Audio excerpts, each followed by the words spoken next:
First of all, before y'all decide to throw tomatoes and other vegetables up here on stage at me, I know it's been a while and I'm happy to be back. But I just gotta say thank you guys for sticking with me. I'm glad I didn't lose any subscribers. It's been a lot going on. I know it's no excuse, but anyway, we're here and we're back again with a banger of a video. 5 more real hitters in anime. I know you guys have been waiting on this one because some of you have told me you've been waiting on this one, and I appreciate you guys sticking with me. I'm glad I haven't lost any subscribers. I haven't really gained any, but I'm glad we haven't lost any. So thank you guys for still being a part of the family. And anybody that's new, go ahead and like, comment, subscribe, and join up in the Discord. Be a part of everything. We got the next episode of the podcast coming up. We have a new addition to our member. We have a new addition to our cast. So stay tuned for that. And I want some of you guys to join in on the podcast as well. So just join the Discord, chop it up with us. You know what I'm saying? Come in by. Anyway, with all that being said, and out the way, this is 5 more real hitters in anime. Now, we know when I use the term real hitters, what I really mean. Talking about real niggas, real dogs. There's a lot of doggatry going on in this video. And we're going to start out with our number 5. Our number 5 is going to be David from Cyberpunk Edge Runners. At the beginning of the show, David is just your average, punk that lives in Night City. Night City is the fictional city that the game Cyberpunk 2077 takes place in. David is a teenager who's in one of the most prestigious academies. I think it's like Arasaka Academy or something like that. And he has great grades and all that good stuff, but he just doesn't feel like he fit in there. So, one thing leads to another. He deals with some less reputable members of society after his mom tragically passes away. And he becomes, a punk. He becomes like not a net runner per se, but he becomes like one of their cyberpunks, basically. He's a member of this group now, and he has a whole new family and friends and all that good stuff. And throughout the show, we get to see this friendship blossom into, just him on the come up. It seems like he's on the come up. He learns how to run around in the streets, and he gets that dog in him, And he gets this augmentation that his mom left behind, Sandevistan, which is like an implant. This implant has my dude running around like he's in the Matrix or something. Like he's moving faster than bullets, all that good stuff. He can move so quick using this thing, man. It make your head spin. But in this world, the more chrome you get, the crazier you get. So eventually my boy's mental state starts to deteriorate, you know what I'm saying, and he becomes a cyber psycho, I guess is what they call it, and a whole bunch of other nasty things just unravels for my boy David. It's a great show, man. If y'all haven't watched it, you should definitely go do it. It was shown to me by someone very near and dear to me, which I plan on introducing you guys in one of my future videos here this week. So stay tuned for that. Anyway, my bad. Shameless promotion. Out of the way. On to number 4.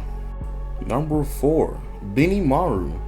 That time I got reincarnated into a slime. Now, Benimaru at first is one of this group of, what are they? They're not really ogres. Are they ogres? They're transformed into kaijin once they all get names from Rimuru. Anyway, my boy is basically that guy. Like, he's that guy that, firstly, when attacking Rimuru, him and Shion, they both show that they're very strong just in their base form, but after they get names from Rimuru, it's over with. It's really over with. They become overpowered beings. They're human-like with horns, and these kaijin do not play games, not a single one of them. We really don't get to see what the blacksmith one do, but all the rest of them are stupidly powerful, and Benimaru is probably the strongest. He becomes basically the samurai general, which is like the general over Rimuru's military forces, and he takes his job very seriously. The first time we really see him get to cut loose with his power is when Rimuru leads them into battle against the Orc Lord, and my boy is literally just killing off thousands and thousands of orcs like it's nothing. Like with the flick of his wrist, he's throwing little fireballs that expand into giant fireballs, like fire domes. And it's crazy. They're like purple flames all over the place, and roasted pork butt. He just really just giving it to him this whole time. Benimaru's that dude, and he's also a gracious person. Even though the orcs trampled over his village and destroyed everything, killed everybody, he still found it in his heart to forgive them and work beside them because his master, his new master, Rimuru, willed it so. Number 3 on the list, we got Rock Lee. Now, you know we couldn't do this without having the Naruto character in the mix. But since we on the subject of Naruto character, this particular one, Rock Lee will rock your world every which way but sideways if you catch my drift. To get caught lacking, disrespecting him, God Sensei, anybody from Lee's Village really, and Lee's willing to give you the Mink 6000 without any hesitation. Lee is one of those hardworking individuals that's so dedicated and determined to his own strength that he will non-stop practice, like for days on end, until he achieves what he wishes to achieve with his body. He's gonna break every record that he possibly can. He's gonna reach every goal that people told him he couldn't from sheer willpower. And that he learned through from his learning with Guy Sensei, who also does the same thing. Despite people counting him down, he's gonna learn how to come up. And not a lot has to be said about Rock Lee. Y'all know who he is. Stop playing. You don't watch anime, and you wouldn't have made it this far on the list if you didn't know who Rock Lee is. So yeah, for those of you who don't know who Rock Lee is, I'm sorry. I'm sorry that your life has been like this. Like I'm sorry you had to grow up and not understand how or witness how awesome Naruto is. Man, go watch Naruto. Just go watch it. Do yourself a favor. All of it. Go watch it. Number 2. Well, 02. Yes, 02 from Darling in the Franxx. This character honestly blew my mind the first time she was on screen. Like her from the way that it seemed like her makeup was, and she had horns. She obviously struck out as different from regular humans. But in the show, we see her like one of her first and shining moments is she's literally piloting one of the mechs that is designed for 2 people to have to pilot. She's doing it by herself, and it's in more of an animal-like state because of this. But she's still doing it by herself. Like, this alone talks about how strong she is and how she's willing to get the job done. No matter what happens, she's gonna power through it. So when she finally gets that partner, and I think his name was Hero, when she finally gets this partner, man, they go nuts. And the Strelixia mech, they go absolutely nuts. It's a wonderful love story too if you're into that sort of thing. But most importantly, they're out here killing Galaxosaurs. I think that's what they're called. It's like on some Power Ranger Mecha Mech type beat, and you'll love it. I didn't love mechs. I don't love mechs, but this one had me loving mechs. So anything is possible. Go check the show out. I don't even want to spoil that much for you. For our number 1 spot, we have Gasai from Future Diary. Anybody who's seen this show, now you know what I do.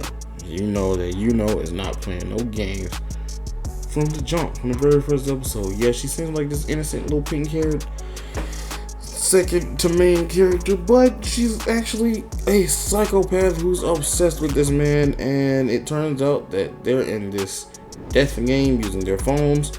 It has some type of diary to them, diary in which like it kind of tells the future in a way.